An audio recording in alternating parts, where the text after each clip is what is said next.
It is a rare occasion nowadays that a movie truly ticks me off. Okay, maybe not that rare. But last night, I watched one that did. A little movie called The Notebook. Wait, what is that? You said you liked The Notebook? You thought that the elderly Alzheimer's couple was sweet, and you thought that the romance was powerful. Well, I'm here to tell you that you were wrong. Very wrong. You see, here's my problem with the movie. First off, main reason I was really ticked off at it was I was told from via the internet that this is a really good romance movie. I like me a good romance movie now and then. This was not true. I mean, it wasn't even that bad. It just was not that good. The characters were so bland. I mean, Ryan Gosling is a really good actor, and any interest that I had in his character was due to his acting. There was nothing in the writing. Rachel McAdams, her character was bland too. The only interesting character was her mother, and she was interesting, but it was an interesting character that I've seen over and over and over again in other movies. Oh, she was like this. She was like her mother, who, what's his face? What's the guy? I totally forgot all of a sudden. The love interest, the male love interest, he's poor, and Rachel McAdams is rich. So, but they fall in love anyway. And Rachel McAdams' mom, she wants to break them up because her daughter isn't marrying some peasant boy. And you look at sort of her, and you get to see some of her past, and she's actually kind of compelling. But she's not the main character. I want our main characters to be compelling. It's like in Harry Potter. I keep on going back to Harry Potter, and every review, I apologize, but in Harry Potter, you see that 8th movie, and you see Snape's motivation the whole time, and you suddenly realize that he was the most interesting character in any of these movies. Why wasn't he the star? I don't care about Harry Potter. I want to look at the emotional problems of Snape. He's compelling. Harry Potter isn't. And that's the same problem here. We have a side character who's interesting, but our main love interests are not. Their only characteristics are that they're in love with each other. And apparently that's about as complex as people can get. And I was sort of making fun of the doofiness of the movie. It's very honeysuckle sweet without actually having much emotional backing behind it. It's very much, it's junk food. It's romantic junk food, very much. It's the best word I can come up with for it. But I lost my train of thought. But in the end, they're boring. The characters are boring. And like I was starting to say before my brain atrophied, I was okay with it. I was making fun of the doofiness of it, and it wasn't that bad. It was okay. It was silly. It was kind of cliche, but it was fine. But then something happened that really ticked me off. And in order to help you understand what this is, I need to sort of tell you what the movie is. The movie is a romance. We have these two characters, male, female, and they are in love in high school. But then later, she is forced to move away by her parents, who don't like her falling in love with this dirty peasant boy, and they go off and somewhere else, and they never see each other again. And he writes them, and the guy writes her. But her mom intercepts all the letters. And so she thinks that he's just forgotten about her and he doesn't care for her anymore.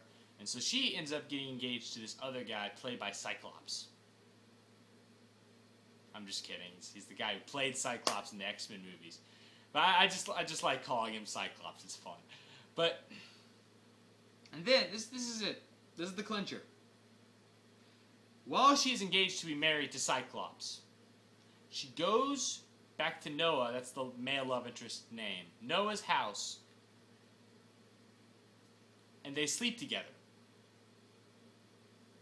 Now, you don't do that. I mean,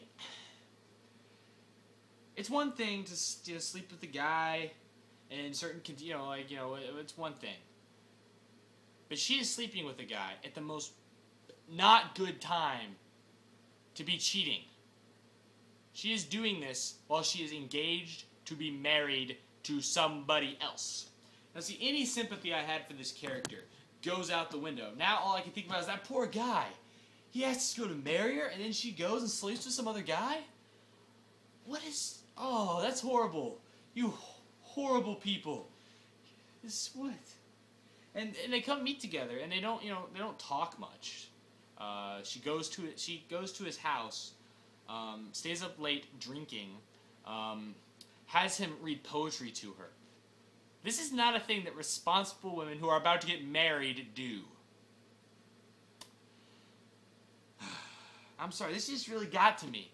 I mean, if some girl went and slept with some other guy while we were engaged to be married, I would not be happy. I would be so furious.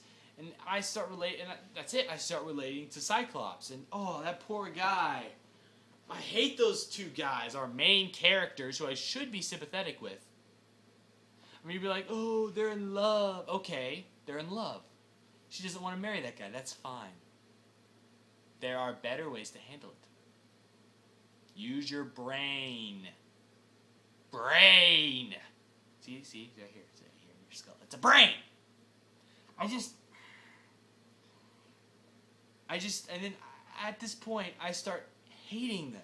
There's a scene where her mom comes up after she's been staying with Noah for a while, and she's like, well, and she gets mad, and her mom, understandably, gets mad at her daughter. And it says, well, you're the one who came up here. What's wrong with you? And then the daughter says, oh, so now you're calling me a tramp, right? And my immediate response is, yes! That's what she's calling you. And she is right. Ah! I'm sorry, I just got angry. I've gotten angry.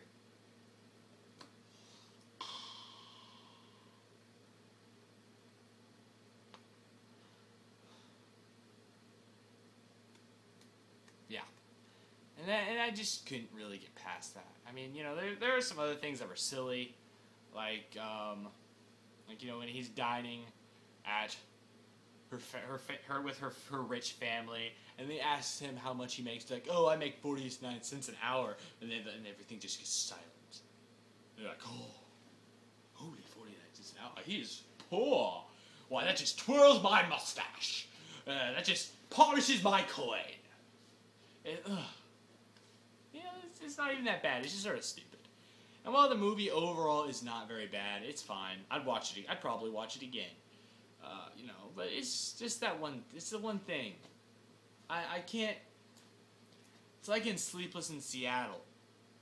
I remember where Meg Ryan, after she realizes that she's in love with Tom Hanks, despite the fact that they don't really even know each other in any way, goes to tell her boyfriend Bill Pullman that she's not in love with him and she is in love with Tom Hanks' character.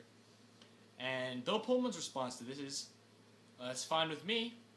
All I want is for you to be happy. I love you. Good. Holy crap. I mean, seriously? Bill Pullman, you are the nicest man in the world. It's just like, you're in love with this woman, and she's like, hey, I love this other guy. Well, does he make you happy? Yes. Well, then go. You can go be with him. As long as you're happy, I'm happy. Marry Bill Pullman. You don't know Tom Hanks' character. I don't remember the characters' names. I just remember the actors. I'm sorry. But you don't know Tom Hanks' character. Bill Pullman is putting your happiness above his own. He's the nice guy here. He's the great guy that you should be going to marry. But, oh, she doesn't love him. Oh, well, why not? Get over it, lady. I'm sorry. That's kind of brutal terms to put it in. And it's just that sort of thing. Those sort of things where I see this perfectly nice guy get gypped for some contrived romance. it just ruins a romance, any kind of romantic movie for me. Yeah. Now, there are some good romance movies. I'm not. I dislike a lot of romance movies. I'm gonna go ahead and say that there are good ones. Pride and Prejudice, the Joe Wright film, the one with Keira Knightley in it. That one was very good. I enjoyed that one a lot. So, yeah, go see that one. That's a good one. Well, I think that's all I have to say about it. I just got ticked off. This is not a thing. This is. I'll go on for it. I'll just keep going if I don't stop now. So, this is all.